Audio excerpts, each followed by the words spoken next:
Happy New Year, everyone. I missed last week's lecture, so for me this is the opening event for the season. Wonderful to see you all again. We're looking forward to an amazing 2015.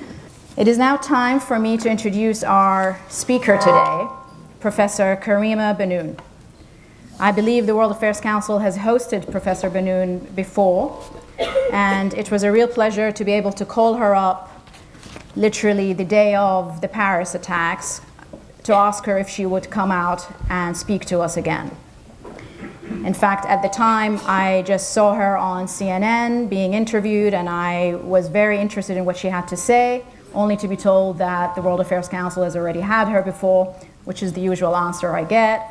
So it was great. So we thank Professor Bennoune for coming out at such short notice. Karima is an international law professor at the University of Davis, UC Davis. She also teaches human rights law. She's published widely in many leading journals, including MSNBC, The Guardian, New York Times, as well as Fox News.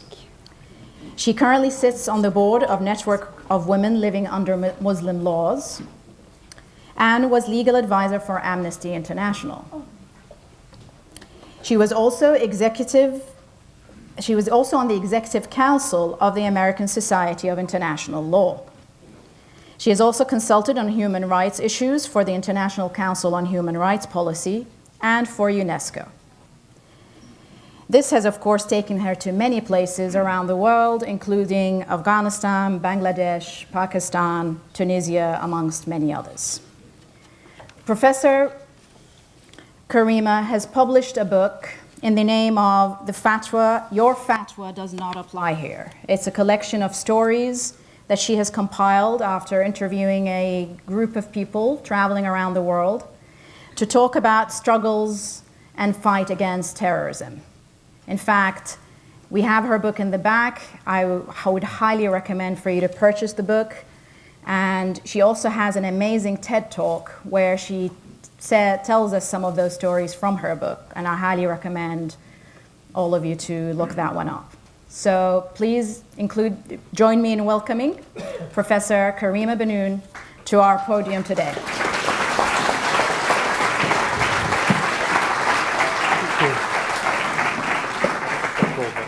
Thank you all very much for coming, and sincere thanks to the World Affairs Council of Houston for inviting me again.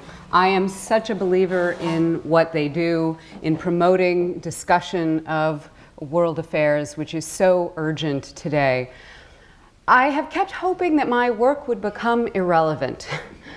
But sadly, as we know, given events in Sydney, Australia, and given events in Peshawar, Pakistan, given events in the north of Nigeria, and of course, given events in Belgium and in Paris, this work is, alas, all too relevant at the moment. So I'm very honored to have a chance to come and speak with you about the Paris attacks on the basis of that research that I have done for the book, which I will speak about a bit, and I'm going to read from at the end, an excerpt that sadly is all too familiar, all too relevant at the moment. So I'm going to talk for a bit, read from the book then. Farah and I are going to have a bit of a conversation then, and then we look forward to your questions as well. So let me start with some of my thoughts in response to the Paris attacks. And I started off immediately that same day by writing an article which begins by addressing those who carried out those attacks. And I said, to those who attacked Charlie Hebdo on January 7th, shouting Allahu Akbar, God is great, I would like to say that your kind of God, a God of hate and murder, is not great. Nor is your God the God of most Muslims, but rather of your own Islamist cult, which so many people of Muslim heritage oppose. You are incapable of understanding satire, and you openly revile the beliefs of others, but brook no criticism of what you believe. You claim to defend Islam while bringing only shame upon it. You are offended by cartoons, but not by killing. You say you have avenged the Prophet Muhammad, but instead you have defamed him with this cowardly attack on unarmed journalists in his name. Later that same day, a Tunisian woman wrote to me to say, "It is so horrible, claiming the name of God while killing these poor people. But about which God are they speaking?"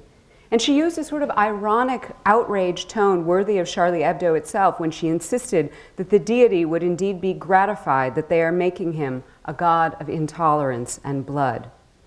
And so it is in the name of tolerance and peace, and in the memory of the tragically murdered victims in Paris and of so many others, in even more numerous victims in places like Peshawar, Pakistan, that I believe we have to commit, after this bleak January that we have lived, to make 2015 the year we finally put an end to this ghastly jihad.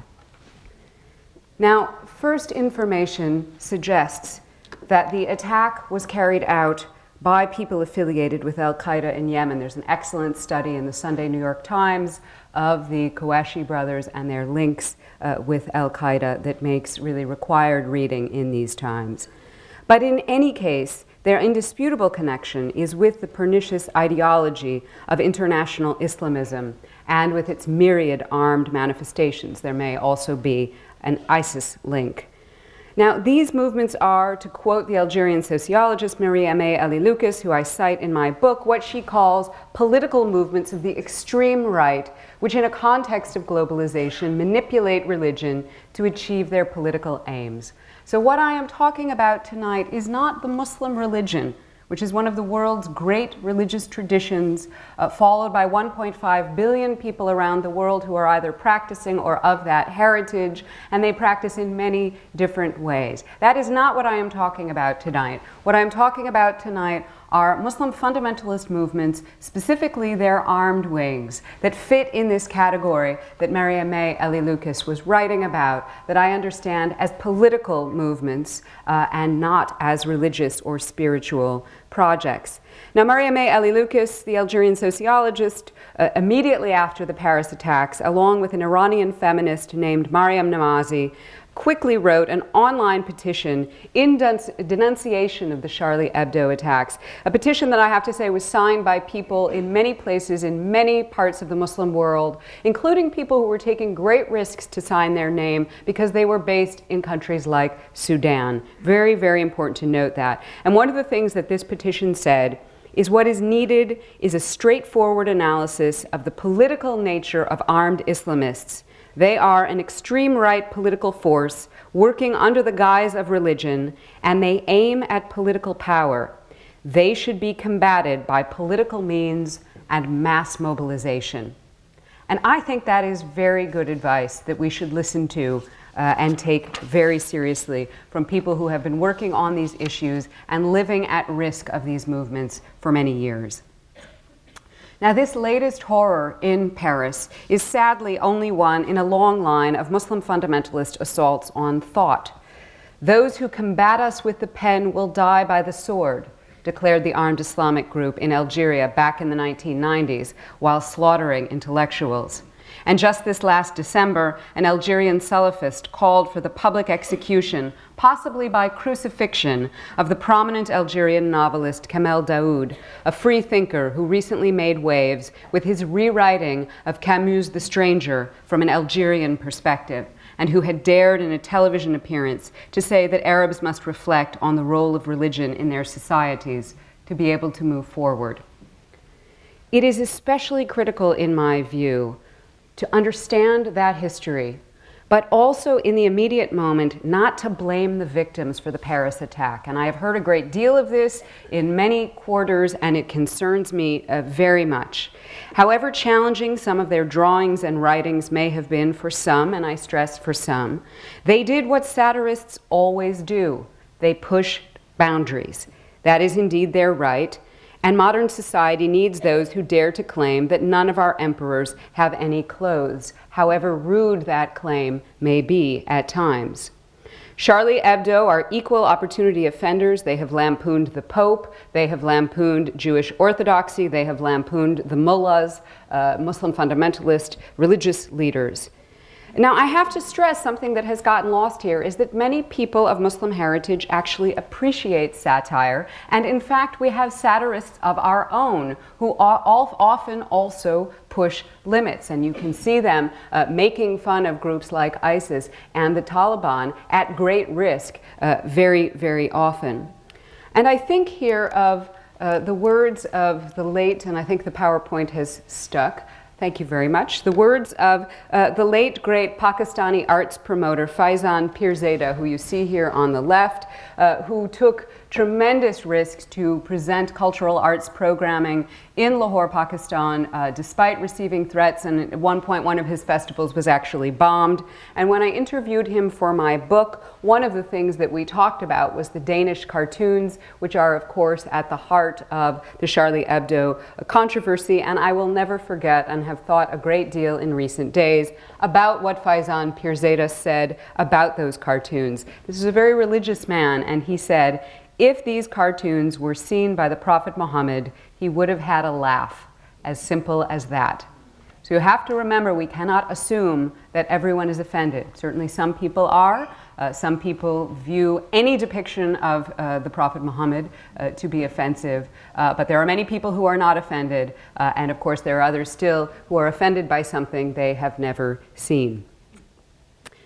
So especially critical, to remember the long history of Muslim fundamentalist attacks on Muslim free thinkers, and also not to blame the victims. Meanwhile, at the same time, extreme right-wing and other anti-Muslim forces in the West cannot be allowed to overlook this array of opinions among Muslims, and they cannot be allowed now to smear all of Islam or all of its adherents or immigrants writ large because of the gruesome attack like the one in Paris. That too is absolutely essential.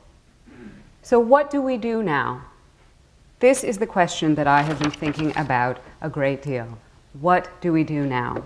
After this attack? What happens after a group of Muslim fundamentalist thugs in Paris slaughter unarmed cartoonists and shoppers at a kosher grocery store, then invoke God and claim to be avenging the Prophet on video for all the world to see? Where do we go from here as an international community? How do we respond as Americans? So in considering this question, I have thought about a lot of things that my father taught me. My father, you see him here, Mahfoud Bennoune, was from Algeria, the same country that the parents of the terrible Kouachi brothers were from. And that's about all that people sort of are hearing about Algeria in the news at the moment. And I think that's a terrible shame, because we could learn so much in this moment from what Algerians experienced. So my father was a professor of anthropology at the University of Algiers. And during what was called the dark decade of the 1990s in Algeria, when as many as 200,000 people were killed by armed fundamentalist groups that were sort of the ISIS of that time, my father remained in his country and continued to speak out, regularly denouncing those extremists, regularly denouncing terrorism in the press, and signing his name. And I worried terribly for him, but he always admonished me not to do the work of terrorists for them. That is, to be smart, but to try not to be terrified. Not to stop teaching evolution, as he refused to stop teaching evolution, even though the head of the Islamic Salvation Front shows up in your classroom to denounce you as an advocate of biologism. Don't cover your head, he told me, just because they say they will kill you if you don't. So he expressed that same kind of consistent defiance that was reflected in the spirit expressed by the slain Charlie Hebdo editor Charb, Stéphane Charbonnier, who said, "I would rather die on my feet than live on my knees." And Algerians expressed that spirit again and again during the dark decade, although the world really basically did not pay attention to what was happening to them, which was both a terrible shame in human rights terms, but also a grave strategic error, for now we are continuing to confront a similar phenomenon. As my father luckily did survive the dark decade, while many of his compatriots did not, and of course, as we all know, Charb did not survive this dark January, but was killed by radicalized brothers of Algerian descent, the infamous Kouachis. But it is a source of great pain and sadness for me that the only people of Algerian descent that anyone seems to know about in the US at the moment are indeed the Kouachi brothers and not people like my father. And that was precisely what I was trying to change in my work. Because I think to honor those who have stood up to fundamentalism and those who have fallen to it, whether in Algiers or in Paris, defenders of human rights, defenders of humanism, have to carefully consider our strategy in the days ahead. And let me just share a few ideas that I think we must remember as we think about how to tackle these movements. Many of these were ideas that I learned from my father and that were really inspired by the Algerian experience. So one of the things that we have to do is to denounce what I call communitarian analysis of what has happened. This is not a struggle between Islam and the West. We have to understand that this is not. This is a political struggle against a particular set of extremist right-wing political movements, Islamism and its expression in jihadist terrorism. And there are countless Muslims around the world and people of Muslim heritage who have risked their lives for years to defy these movements. And indeed, it is people of Muslim heritage who have been the primary victims of these movements. Now, I think we can't generalize. If you look in the West, there are many people, both on the left and on the right, sadly, who have either justified the attacks or come close to justifying them, that is the Paris attacks. And there are also countless people of Muslim heritage who have decried them. And I think this has jumped forward a bit there. Anyway. I want to give you an example of some of the people of Muslim heritage who have spoken out against the attacks, who really remind us that this is not a communitarian issue. This is not Islam versus the West. So a wonderful organization in France called Manifesto of Liberty, or in French, Manifesto de Liberté, a grouping of progressive people of Muslim and North African heritage, issued a statement immediately after the Paris attacks on the same day, a statement that was signed by many people, from the president of the Muslim Scouts in France, which is the equivalent of the Boy and Girl Scouts here, to the famous Moroccan writer Tahar Ben Jelloun. And that statement simply said, to the families and the friends of Charb, Cabu, Volinsky, and they go on to list all of the Charlie Hebdo team, and to the entire team at Charlie Hebdo, we express our horror, our solidarity, and our grief. And to their killers we say that you will find us blocking your path and on the side of liberty. Now, when I contacted the people who wrote this statement about translating it into English, they wanted to tell me immediately, they said, you must understand, we published this in Le Monde immediately after the attack, before the attack on the kosher grocery store, and you must say to everyone with whom you share this statement, of course, we also share the grief of the families of the victims of the anti-Semitic killings in Vincennes. This is at the kosher grocery store. Philippe Brahim, Johan Cohen, Yoav Hattab, François Michel Saada, as well as the friends and the family of the policewoman killed in Montrouge. And we're not hearing these voices in the media, but they are out there. There are countless people trying precisely to raise their voices. And it is so important that we help magnify them. Number one, to defeat these extremist movements, and number two, also to defeat the rising waves of discrimination that we have seen, that the far right is sort of trying to magnify in the wake of these terrible attacks. Because voices like those in the statement that I just read, really defy the hatred that is purveyed by people like Rupert Murdoch. And I don't know if any of you saw what Rupert Murdoch tweeted after the Paris attacks, but he said, maybe most Muslims, which is what he calls us, maybe most Muslims peaceful, but until they recognize and destroy their growing jihadist cancer, they must be held responsible. So he wants to hold 1.5 billion people responsible for the crimes of 3.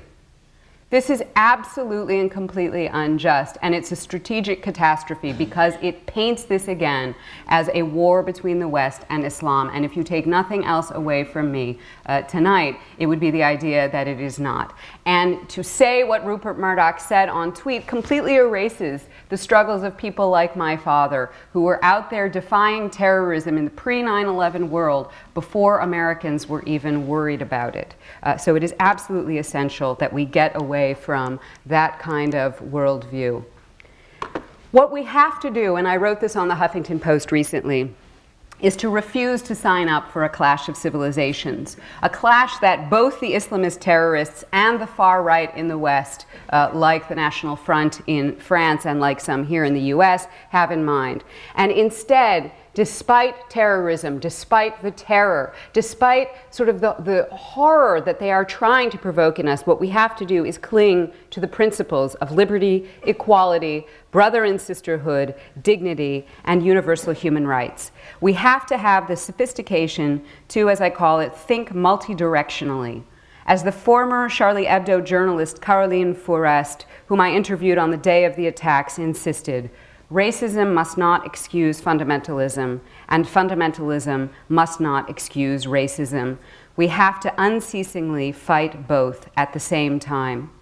She also told me, and I was very touched by this, she said for 10 years at Charlie Hebdo, those who sent the most solidarity messages, those who fought the most on our side, were of North African background. Very important to remember that. Now, there were actually many, many other things that I wanted to say, but I think because I need to keep to time so that Farah and I can have the conversation and that we can get to your Q&A, I will jump ahead to reading the closing excerpt that I wanted to read from my book. And there were many other things that I wanted to say, but hopefully we can get to them in the Q&A. But when the attacks happened, I was really immediately reminded by one of the stories in my book. So to write Your Fatwa Does Not Apply Here, I interviewed 300 people of Muslim heritage from nearly 30 countries about their opposition to fundamentalism and to terrorism and their experience of being victims of terrorism, because we forget this, that the vast majority of victims of terrorism in the world today are indeed Muslims and people of Muslim heritage. And there was a story that immediately came to mind, which is a story from the civil war in Algeria in the 1990s that I mentioned in talking about my father.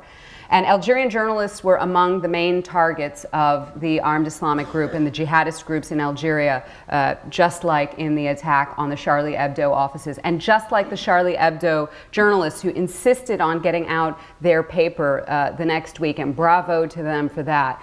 The Algerian journalists had exactly the same determination. And I think one way of getting beyond this clash of civilizations mentality is to remember this story. So I take you back to Algeria in the 1990s. And this story is called To Speak Out and Die, Journalists Writing for Their Lives.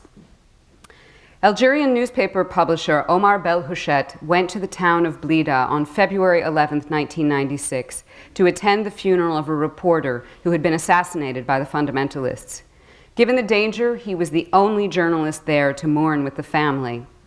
Afterward, as Belhouchet drove back to Tahar Jaoud Press House in Algiers, he could see smoke rising near the offices of his paper, Al Watan, The Nation. The second fundamentalist bomb to hit the headquarters of Algerian journalism in the 1990s had just detonated. Its force manifested the countless fatwas against the press. The scene was apocalyptic. But Belhouchet decided right then that in honor of those who had died at their desks, he and his surviving colleagues would get the next day's editions out, no matter what. Though it had killed 18 and wounded 52 of their colleagues and neighbors, a booby-trapped van could not stop the journalists of Algeria. Tomorrow, the publisher told his haggard staff, the newspapers must appear. As Al Watan journalist Ghania Oukazi would write, the shredded bodies of our colleagues and of passers-by in Hasiba Street will not allow us to give up. Algerian journalists faced not only fundamentalist terrorism, but also intense pressure from the state not to expose its scale, but they bucked them both. On February 11, 1996, the journalists at Press House would defy government and terrorists by getting out the news of the latest fundamentalist attack on their own offices in devastating detail. It was Ramadan, near dusk. The smoke had barely dissipated over the rubble. Their dead colleagues' families were just learning of the losses. Belhouchet told his journalists to go break their fasts if they were not eating, and to come back soon if they chose to.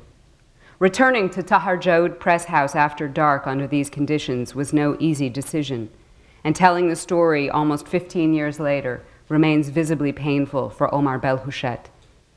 When he recalls that 18 of the 20 journalists who returned that night were women, I am again the woman who makes people weep. We sit in silence for a few minutes. But just as Omar would not be defeated by events on that day in 1996, so too he would persist in recounting the story, however many specters it still conjures up.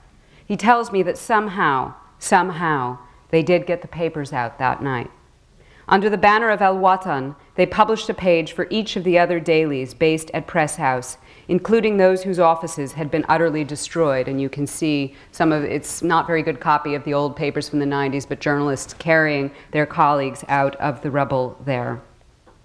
At the time of the bombing, Belhouchat had already survived a 1993 attempt on his life while driving his children to school, an attack he told me was claimed by an Islamic Salvation Front newspaper in London. Nevertheless, he signed his name to an editorial on the front page of his paper the morning after the blast, describing the scene at Press House. He said we had the impression that we had survived either an earthquake or an aerial bombardment. The offices of Le Soir d'Algérie, the paper that was hardest hit by this unimaginable aggression, are completely destroyed. Le Soir had lost 3 of its writers. In the special compilation edition for February 12, 1996, the page devoted to this paper simply bore its name and an eloquent hand-drawn diagonal line across the page. One of those who was killed was Mohamed Dorban, who you see here, who was also a very gifted illustrator, and you see one of his drawings on the right. It was on such a night that the skeleton crew at Press House fought to get out the papers no matter what. Though they had been hard hit, the surviving journalists were not cowed. They chronicled the loss of their colleagues.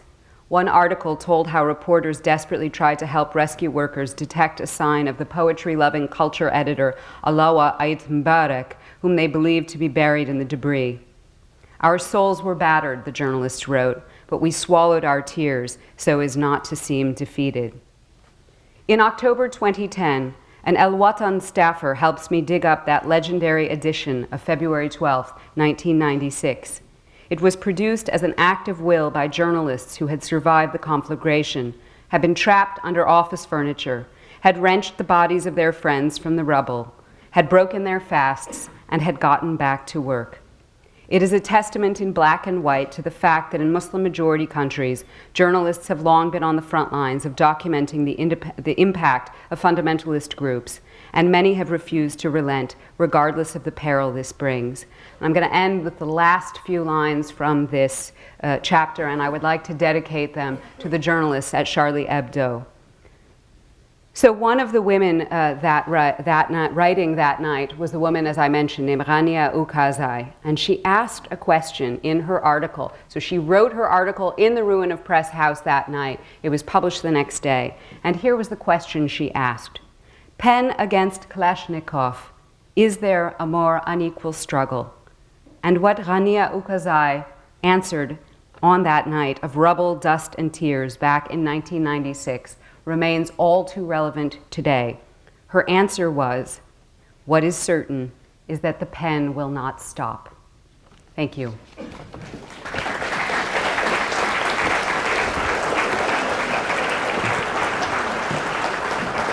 you, Karima, for this heart-wrenching talk, but yet, in some respects, optimistic. At least that's the way I choose to look at it. I found it interesting when you started your talk with a quote that you read out at the beginning, where you said that the Prophet would laugh at the cartoons. I find that a little bit hard to believe, having grown up in the Middle East partly. As you very well know, I'm originally from Iraq. I also spent a number of years in Abu Dhabi, and those would have been giving away my age here, in the 80s, when religion was not as extreme as it is today, far from it.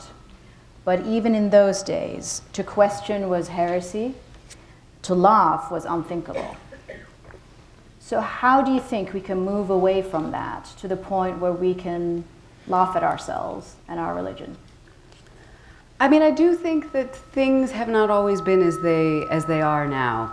I think about Omar Belhoshet, the editor that I was reading about, and one of the things he told me was that in the 1970s, when he was working at El Mujahid, which was the newspaper of the single party in Algeria, that they would serve lunch at the cafeteria of El Mujahid during Ramadan, and beer and wine were available. So things have really changed, and they have changed for political reasons. This is not an accident. These fundamentalist movements that have really blossomed, in particular since the Iranian Revolution, I mean, there's a much longer history, but in the modern period, in particular since the Iranian Revolution, have really changed the discourse and shut down the space for questioning. I mean, there have been questioners in Muslim history. There have been great thinkers and scientists in Muslim history. If you can go all the way back to Ibn Rushd, and I would encourage you to see, there's a beautiful Egyptian film called El Masir, Destiny, sorry, down with the papers, Destiny, which is about Ibn Rushd. And one of the great lines from that film is, "Ideas have wings, nothing can stop their flight." And Ibn Rushd absolutely insisted that faith and reason not only could coexist, but had to coexist. That people of faith had to ask questions. You know, that was 12th century Andalusia, a period that Arabs and Muslims are very proud of. And being proud of it, we should recapture that spirit. So the free thinkers have been out there, but the tide has been turning against them. Now, there are many reasons why that is the case. Both endogenous and exogenous, as my father always said. He was an anthropologist, and when I was a kid I scratched my head at that, and finally I realized he means internal and external. And I don't want to overstate what I'm about to say, because there are indeed also important internal causes. But one external cause that Americans should think about is that unfortunately we have often promoted fundamentalism in the region. Now, this may shock many Americans, but we have cooperated very closely with the governments in the Gulf, especially the Saudi government, and everywhere that I went, talking to Muslim human rights defenders working against the extremists, they complained to me about the funding coming from the Gulf that was supporting fundamentalist mosques, that was promoting fundamentalist preachers. So we have to take a good long look at our own policy, as well as supporting the reformers inside who are working on the internal causes, which are also very important. Thank you. The quote they actually started your presentation with was in reference to Allahu Akbar. And that sort of made me think actually of an incident. I actually have my 7-year-old daughter here today for the first time. And it made me think of her. My parents often tell me off for not teaching her Arabic. And one day I walked in and my mother was teaching her a few words, and she was actually teaching her Allahu Akbar. And I immediately stopped and said, "Don't teach her that." And she sort of looked at me funny and said, "Why?" I said, "Because it has serious negative connotations these days. When it really means God is great, which by any stretch of imagination under any religion is a good statement." And that's the point that we got to. But you also speak of your father quite a lot, both in the presentation and in your book. He's obviously had a great influence on you, and I believe he's part of the reason why you do the work that you do today. And I would like to actually take a small excerpt from your book when you talk about your father and about the 90s in Algeria. And you write, and you quoted part of that already, that it was a decade of darkness. That the world looks very different once you have seen death, too, before your name. And this is in reference to your father being put on a kill list. He was put along with names of so many others: journalists, intellectuals, trade unionists, women's rights activists. They would murder more of my father's colleagues, his friends and relatives, and as many as 200,000 Algerians during what came to be known as the Dark Decade. No matter how awful things became, the international community largely ignored these events. The world would leave all those victims to fend for themselves. And when I read this part, I was ashamed of myself for having not been aware of those incidents. Coming from the Middle East, I was really taken aback. And I also found myself thinking of those years of the 90s in terms of where my country was at that point. What war was it in? Was it first Gulf War, second Gulf War, Iran-Iraq War? In that context, which is quite sad if you think about it. So one of the things I'm curious about is whether you, with your experience, also think in those terms when it comes to Algeria, one. And if you could tell us a little bit about where Algeria is today, beyond the headlines that we hear. So I will sort of address each part of your question in sequence. You know, what makes me so angry, of course, with people who turn Allahu Akbar, God is great, into a sort of a death threat, is that in fact it is a very beautiful expression.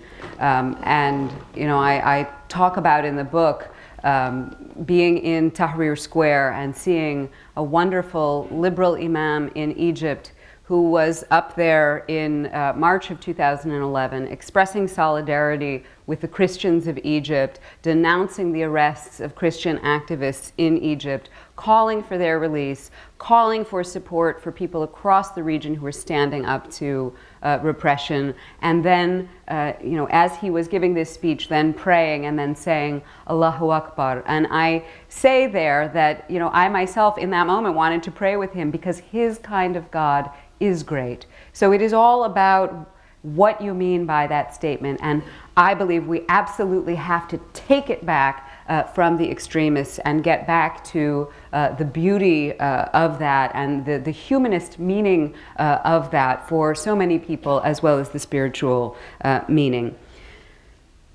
Algeria was really basically forgotten by the world during the 1990s when this violence happened. And many Algerians said that if we paid attention to what had happened there when the 200,000 victims, we don't know the exact numbers, but as many as 200,000 were killed by the extremists, and I tell many stories of families who were affected in the book. Perhaps we could have averted some of the terrible tragedies that came later, like 9/11. Perhaps we could have understood the nature of these armed Islamist movements and helped to support those who were trying to precisely to defeat those movements. And now a lot of Algerians are saying that what is happening at the moment is frighteningly reminiscent of some of the things that happened at the very early 90s in Algeria as the violence began. And one of the things that Algerians learned, and this goes back to, I think, why Mariameh Ali Lucas wrote the petition in the way that she did, was that popular mobilization against terrorism and extremism was absolutely essential. So we have to do all that we can to support that popular mobilization. People are trying to organize it in various places in the diaspora Muslim populations as well as in their home countries. And we need to support people when they try to do that. And we also need to avoid doing things that completely undermine them. And I can tell you, for example, that the news that the United States had in fact been torturing terror suspects, making the fundamentalists and people suspected of being fundamentalists who perhaps weren't, at least in the beginning, to be the victims of the story really does not help the people who are trying to organize that kind of popular mobilization. So we need to think very carefully about our own policy as well. And we need to stand with these victims. I mean, I think what we can learn looking back at Algeria and thinking about what is happening now is that you can't, quote unquote, keep the homeland safe by not paying attention when thousands of people are being killed somewhere else. That has been one of the sort of pillars of American security strategy since 9/11. And certainly everybody wants to keep the United States and the people who live here safe. It's absolutely critical. But that is intimately linked to people in Nigeria being safe, to people in Pakistan and Afghanistan being safe. We have to find ways as an international community to respond. Those are not acceptable victims. I'm working on a new piece called I Am Blank, because you know there's this slogan, I am Charlie, there's another slogan, I am Ahmed. I totally support both of those slogans. But what I say in that piece is, what do you do when you don't even know the names of the victims? How do you rally to support them? I am blank is not a very good rallying cry. And that's what we're left with. I mean, I just heard, CNN may have gotten it wrong, but CNN claimed tonight that their journalist, Nick Payton Walsh, is the only Western journalist in Yemen at the moment. that means we are not going to have any idea what happens to people there, and that is a terrible shame. CNN was covering Nigeria by talking to a correspondent in South Africa until just a few days ago. I mean, we need to be on the ground telling the stories of those victims because we have to take seriously the idea that all victims are equal. And to me, those are many of the things that we can learn from Algeria, many of the things that I learned from my father. And I'll never forget one of the articles that he wrote. I mean, this was 1994. It was one of the worst times in the civil war in Algeria. And you know, honestly, things got so bad that my brother and I later confessed to each other that we stopped wishing and praying in the middle of the night that he would not be killed. We started wishing and praying that if he were to be killed, that it would be very fast. That's what you are left with in that kind of terror. And nevertheless, he wrote an article, again for the El Watan newspaper, which was brave enough to publish it, called How Fundamentalism Produced a Terrorism Without Precedent. And in this article, he said openly that the jihadists are trampling Islam underfoot in the name of jihad. And he said they represent a radical break with the true Islam as it was lived by our ancestors. My father was very proud of his Muslim heritage. He grew up in a very religious Muslim peasant village in the mountains of northeastern Algeria. So that other lesson I think that we have to learn from Algeria, yet again, is that Islam and Islamism are not at all the same thing. And many Muslims are staunch opponents of Islamism. And we have to stand with those people. Actually, that reminds me of, I think, my favorite quote from your book by an Egyptian Arabic professor in 1995, where, it was a gentleman, isn't it? Where he says, "They have taken the beautiful, aesthetic religion of my youth and transformed it into a series of bodily functions." And that is so true. You also speak of absolute truths in your book. So when events such as the one in Paris, the Paris attacks, take place, each group, be it the Democrats or the Republicans, the Salafis or the Wahhabis, the moderate Muslims or the atheists, each group hijacks such event to merely support their rhetoric and to further promote their version of the absolute truth.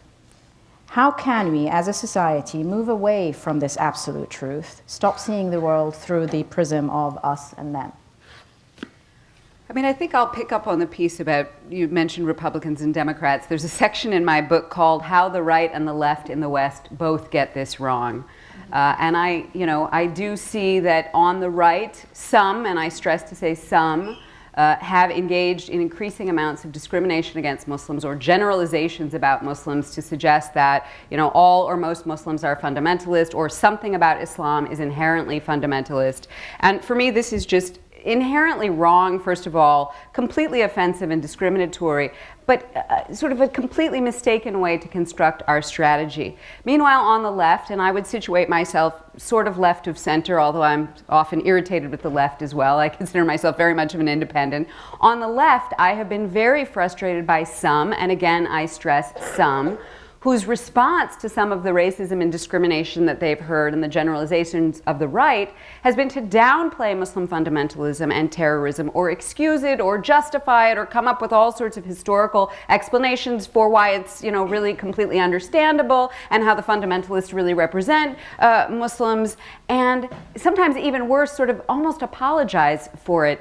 And this is completely offensive to me and unhelpful as well. And again, not everyone on the right nor everyone on the left subscribes to those views, but you do hear those voices. And to me, they are both wrong. And what I am looking for is an entirely new way of talking about this, which is neither on the right nor on the left, but is actually concerned with the real lived experiences of the people on the front lines, who are primarily Muslims and people of Muslim heritage, and actually takes seriously and wants to learn from their experience and wants to listen to them. And my hope is that neither the Republicans nor the Democrats try to use this for partisan interest. It is too important. We all collectively have an interest in seeing the defeat of these movements and the end of terrorism. It is too important to play politics with. And there are some good ideas on the right and some good ideas on the left for how to confront this, and I think we absolutely need to work together. So for me, that is really critically important, to transcend those narratives narrow limitations of partisanship, and really look objectively at what is happening and come up with the best possible strategy we can to respond, instead of using it, as you say quite rightly, as a trope, or using it to play politics with our own opponents here. If we do that, we will all lose, and more importantly, the people on the front lines will lose as well. Thank you. That actually really takes me to the last quote that I wanted to read from your book, which is in your conclusion. And as we give time to our members to hand out their questions, you write on fundamentalism and fundamentalists that it's not a residual, tolerable violence that can be allowed to simply go on because it is happening somewhere else, while we try to stop attacks on us. Any bifurcation of the violence that befalls Afghans or Somalis or Pakistanis or Iraqis or Algerians, and that which befalls Westerners at the hands of Muslim fundamentalist terrorists, is immoral and strategically nonsensical. These violences are intertwined, their victims equally deserving of safety. Couldn't have put it better. Thank you for that. Thank you very much. So please hand out your questions.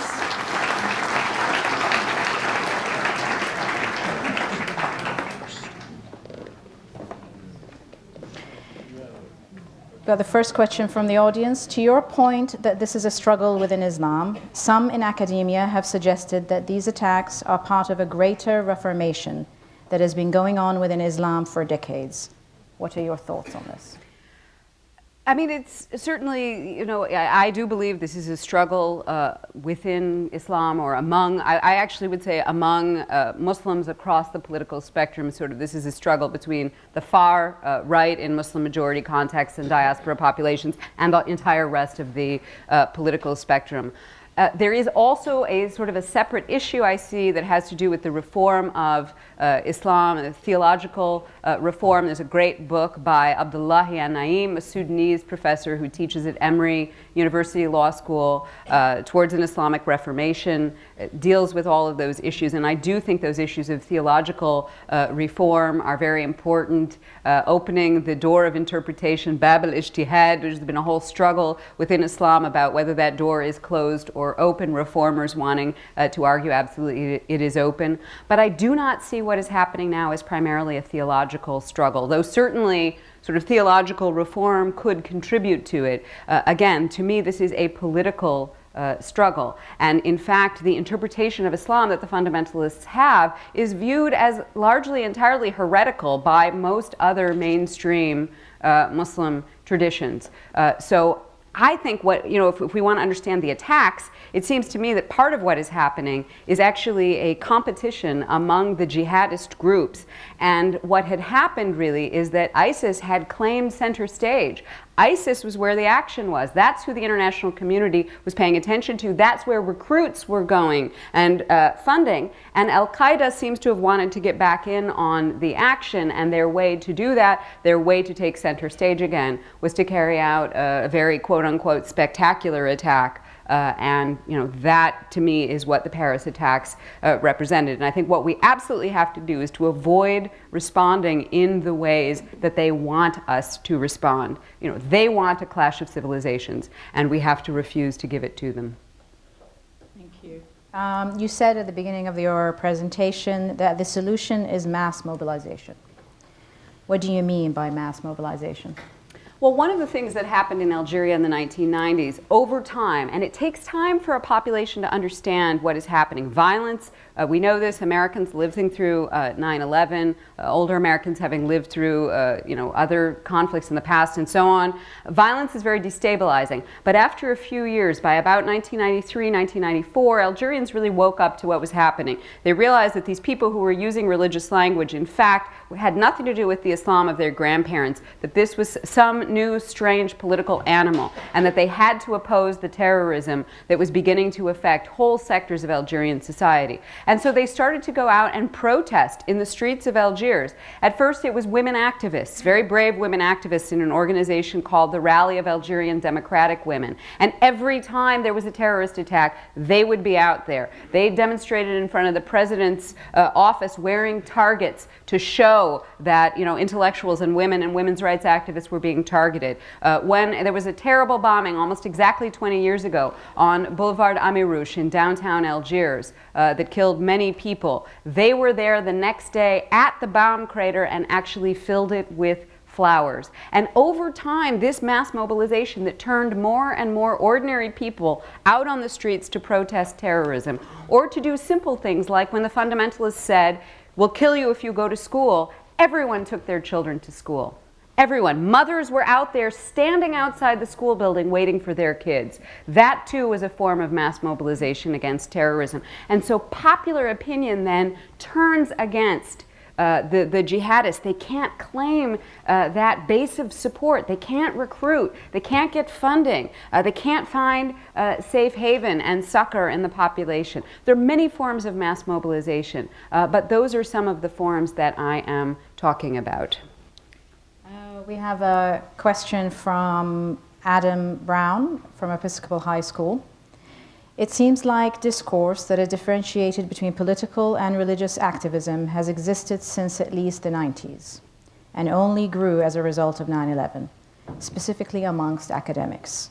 Why has this discussion not penetrated into mass media and public opinion, and what do you propose as an alternative?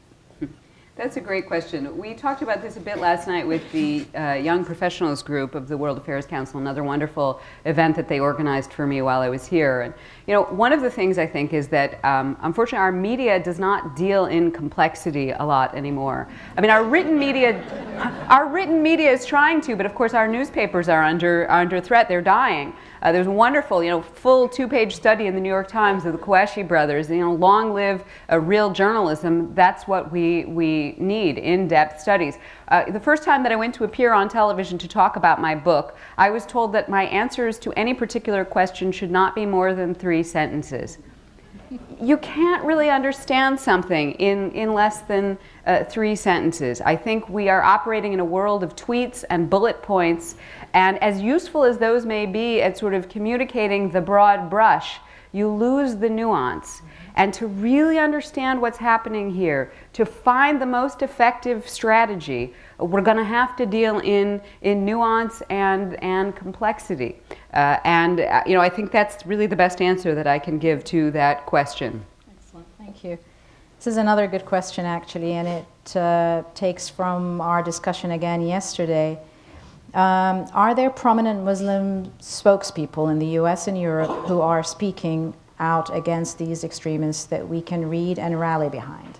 We're often told that the moderate Muslim voice is not heard, that they don't exist. What do you say to that? Buy my book. Yes, is the answer to that. So there's the wonderful statement that I quoted from France. There are all sorts of initiatives that are happening across France. There was the wonderful initiative right after the Paris attacks, Touche pas à mon pays, do not touch my country. That was a campaign on the internet led by French Muslims. Absolutely defending France and denouncing terrorism. There is, I could cite just a prominent person in that context is Sohaib Ben Sheikh, the former Mufti, the former Grand Mufti of Marseille, who is of Algerian origin and has long been speaking out against terrorism. I could cite, and in fact I had to cut most of my speech because I was sort of so enthusiastic. I had 6 points that I was going to go through. I actually got through one. One thing that I cut out were quotes from the wonderful Algerian Muslim journalist based in France, Mohamed Sifawi, who is probably one of France's leading experts on terrorism. We never see him on US TV, unfortunately, because he doesn't speak English, but he's on French TV all the time. And he has been very clearly articulating his total opposition to the attacks, his total opposition to some other people like Tariq Ramadan, who is often invited to appear, particularly in the left of center media here, and has been basically, carefully sort of justifying the attacks to some degree. So Mohamed Sifawi absolutely denouncing him, but also Mohamed Sifawi writing very clearly about strategy. What should be our strategy now? And I interviewed him 2 days after the attacks, and he was still very shaken up. He knew a lot of the Charlie Hebdo journalists, but he said, look, we have to have a multifaceted strategy. We have to have a comprehensive strategy. Yes, we need a military and a security response, but that's the tip of the iceberg. We need a political response. We need an economic response. We need an educational response. We need to give young people citizenship education that helps them to defend themselves from Islamist ideology and recruitment online. We need to have an ideological part of the struggle that absolutely discredits the Islamist ideology. He was so concerned that really we have this kind of comprehensive response. So there are many voices out there that we need to be listening to, and we need to be making sure that we give those people airtime, even if they don't speak English. I've been asked to provide lots of contacts to some of the media outlets that I've worked with here in recent days in France. And the problem is they always want people who speak English, and we need to be willing to listen through translation to people who speak other languages, or we are going to be missing a lot of the important analysis out there. That's a very good point, actually. We've got time for 2 more questions, I hope. The next one is, I've heard that the Quran supports jihadist thinking. Is there any validity to that? What I would say is, again, what I said last night, that like every great religion, in the Holy Book, you will find very positivist, very, dare I say, humanist statements and dogma and doctrine, and you will also find things that are much more negative, like some of the sort of genocides in the Old Testament and so on, that no one would want to practice today and consider to be, in the good Christian spirit or anything that reflects the teachings of Jesus Christ. So it is how you interpret it. Yes, there are positive and negative things in the Quran. There is no question about that. There are some surahs about women that make me cringe. And there are also very beautiful statements like, unto you your religion and unto me mine. You will not cherish what I cherish, and so on. So the issue really is human responsibility with regard to interpretation. Now, the fundamentalists in any religious tradition, I've heard this from Christian fundamentalists, from Muslim fundamentalists, will say there's no such thing as interpretation, there is simply the truth. Well, that basically then takes all responsibility away from human beings.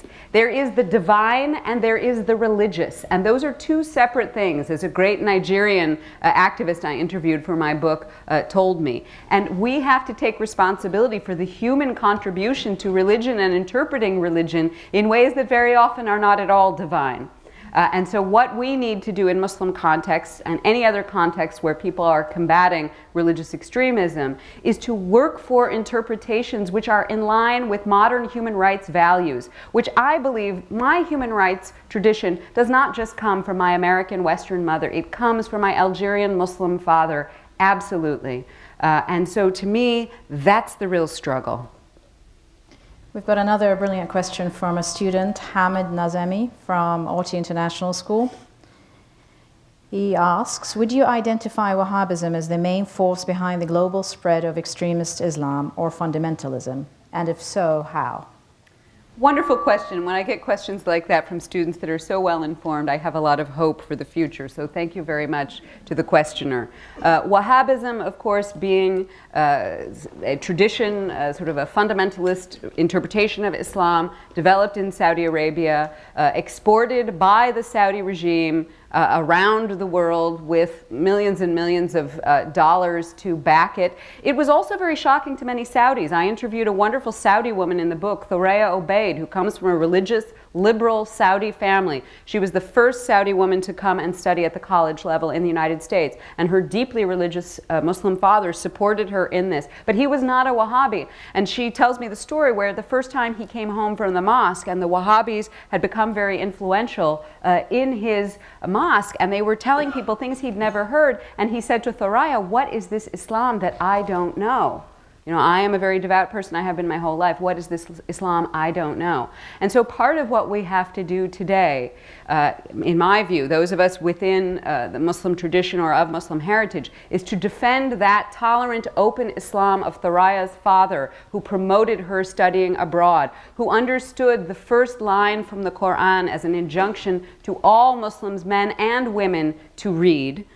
We have to defend that Islam, and we have to defend it from that Wahhabism that has been encroaching on it.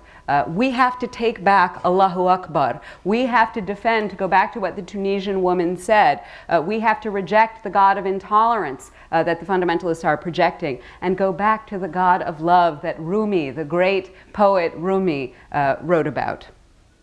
Our last question is religious liberty at risk in the United States? A simple one. It seems to me that that might best be the topic of another lecture. What do you think? And I'm happy to come back. Thank you again. Thank you again, Professor Karima. Please buy Karima's book in the back, and if you would sign some books for us, that would be brilliant. Thank you.